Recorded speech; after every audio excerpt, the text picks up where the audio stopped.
বর্তমানে এটাই বাজারের সবথেকে ভাইরাল একটা ডিভাইস, কারণ এখানে অ্যাপেল এয়ারপডসের মতো একটা বাডস, যেটাতে একটা ডিসপ্লে দেওয়া হয়েছে, শুধু ডিসপ্লে না, থাকছে অসংখ্য ফিচার, যেমন এটাতে গেমস পাচ্ছি। দেখেন এই গেমসগুলো কিন্তু আমরা সবসময় আমাদের ফোনে খেলেছি, বাট এখন এটা অ্যাপেল এয়ারপডসের একটা ডকে আপনি খেলতে পারছেন, মানে ইমাজিন করতে পারতেছেন। এখানে আরেকটা অপশন আছে, সেটা হচ্ছে মিউজিক কন্ট্রোল। মিউজিক কন্ট্রোল করার জন্য এখন কোনো ধরনের ফোনকে বের করতে হবে না, জাস্ট এটাতে ট্যাপ করেই আপনি প্লে পজ করতে পারবেন, ইভেন আপনি সং চেঞ্জ করতে পারবেন। দেখেন আমি ইউটিউবের ভিডিও কিন্তু চেঞ্জ করছি একটার পর একটা, আর এটা খুব ফাস্ট হচ্ছে।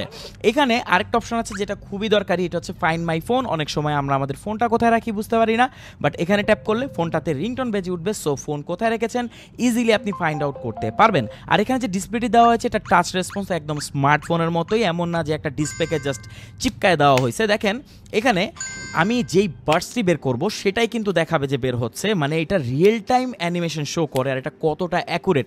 এখানে আবার টাইপ সি পোর্ট দেওয়া হয়েছে একদম লেটেস্ট অ্যাপেল এয়ারপডসকে ফলো করার জন্য, এটাতে আবার স্পিকারও আছে। মানে ভাই কি বলবো, সমস্যা একটাই, স্টক খুবই কম, এটাই একটা প্রবলেম।